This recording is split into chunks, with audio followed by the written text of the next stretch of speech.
this endless cycle of birth and death. It is known as samsara.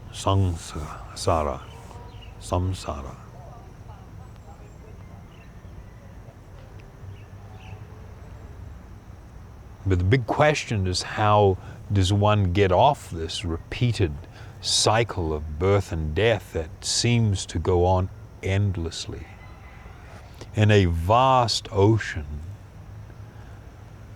of material existence, which is, from a practical point of view, not at all desirable. We try to make, we develop some ideas of what's we think is desirable. We try to create a life for ourselves that is desirable. But it does not matter what economic status you attain, what level of influence or comfort or luxury you amass.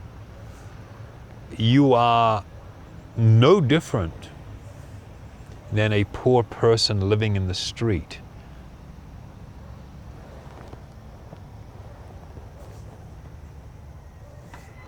Does a poor person living in the street, does their tongue work differently than an extremely wealthy person?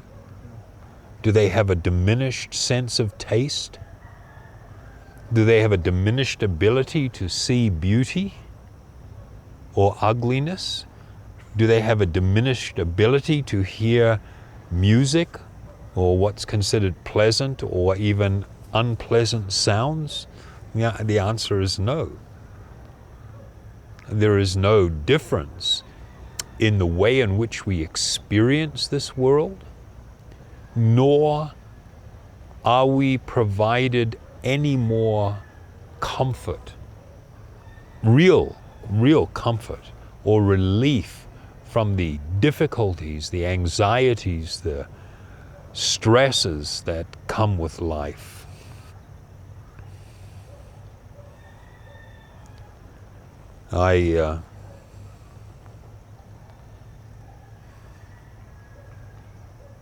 Story time? Earlier in my life, I worked with one of the biggest jewelers in the world, and we developed a process for doing semi-precious stone mosaic. And we used to travel the world, decorating palaces, dealing with kings and queens. It was quite a unique experience to be moving amongst this sector of society that possesses a level of wealth that the common person cannot even begin to actually comprehend. I have seen palaces where doors were made of gold, and entranceways. In one palace there was a pedestal with a 16-carat gold vase, all hand-chased, beautiful bouquet of roses on each side of the door. Each rose the bud is carved from an African ruby, and there is a 1 or 1.2 carat diamond dewdrop on it, a golden stem, ruby thorns, jade leaves. This is the entranceway. You go inside and you just cannot even begin to comprehend this lifestyle. You've got Renoir, Monet, the French Impressionists, a Rembrandt on the wall. And there's a huge gilded cage. It was about 9 feet tall, golden cage. And inside the cage were all these songbirds. And the songbirds were made from carved semi-precious and precious stones and crystals. And their wings could move and they sing melodies. And it's just there as an entertainment piece that you walk past in this massive, massive palace. It's unbelievable.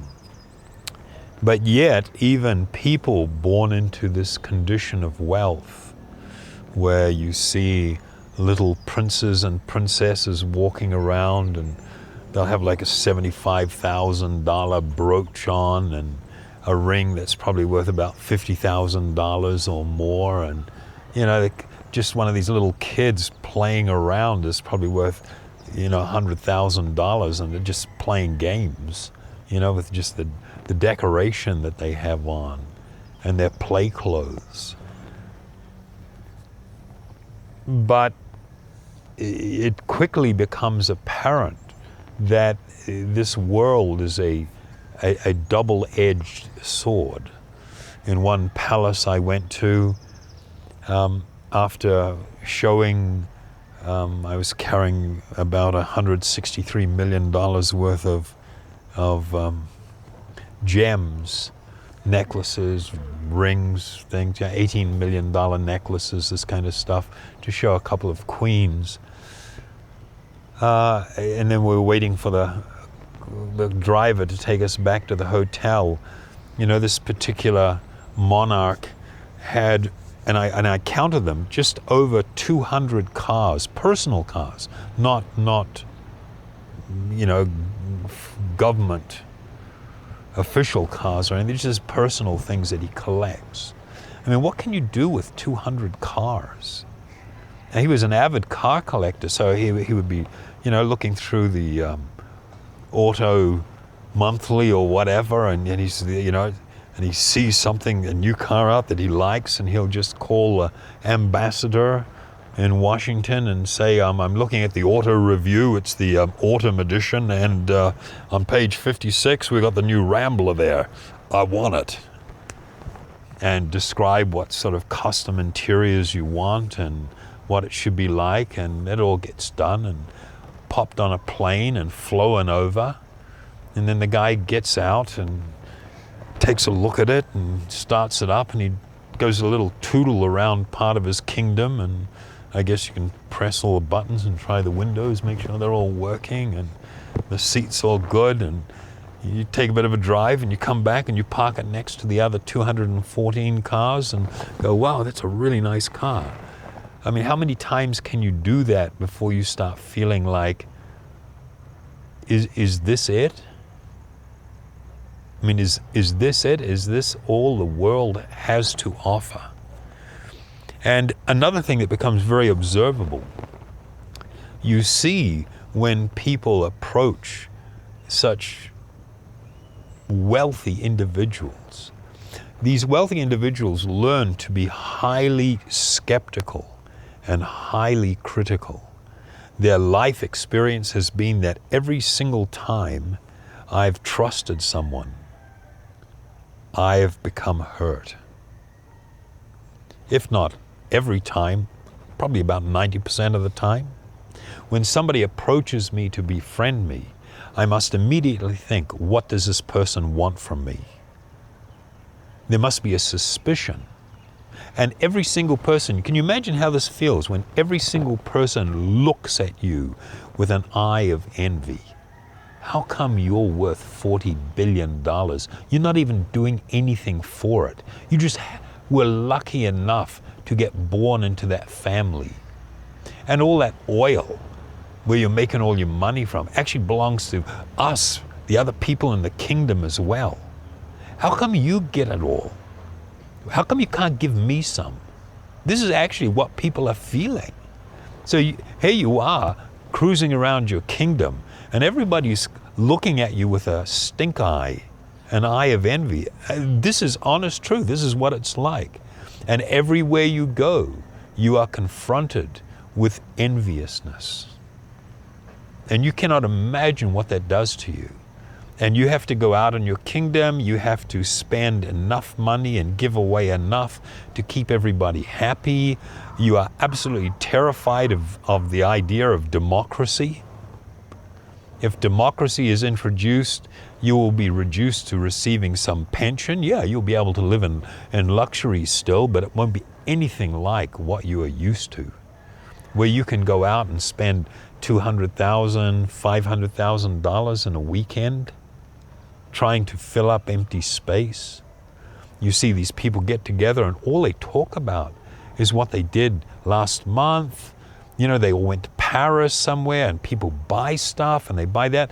I've actually been along on one of these things and witnessed where people paid over $200,000 for a bunch of furniture and things that they wanted to buy in the store, and it was a down payment. And by the time they got back to where they lived, they had completely lost interest in what it was that they were buying. And so, bye-bye, $200,000. It was just like, and somebody gets something really incredible and everybody else is looking at it, wow. And then they're just thinking about, how can I wow everybody else? They're all trying to outdo each other. You know, somebody spends $45 million for a yacht. The next person spends $78 million for a yacht. Next one will spend $120 million for a yacht and want to invite everybody so that everybody will see what they've done. It's a mind-boggling world to live in.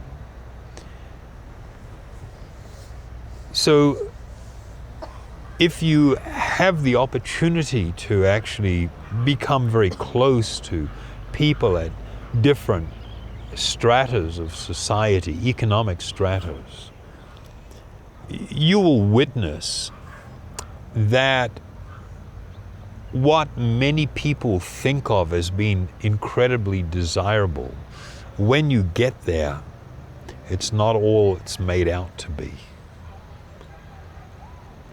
There is a great deal of responsibility. There is all this anxiety.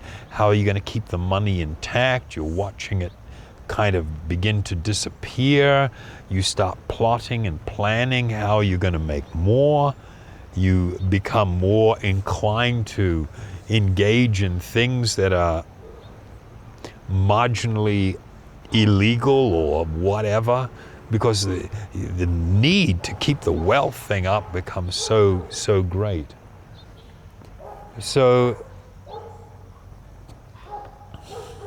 the point of view of the yogi is that there is no position within this world that is actually incredibly desirable.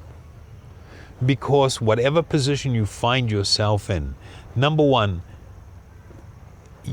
you cannot find the level of happiness that you really desire within the core of your heart. You cannot buy complete protection. You cannot buy, doesn't matter how much money you've got, freedom from disease. Nor can you buy freedom from death. And the bummer, major bummer, with having a lot of influence, a lot of wealth, a lot of power, is that you've got more to lose at death. And seeing it all slip through your fingers, having it all removed from you, is traumatic, to say the least. So from the yogic point of view, any karma is not going to bring a good result. Whether it's a good fruit or a bad fruit, it simply means that it prolongs your being held within the material world and suffering the consequences of life in this material world. So then what is the solution?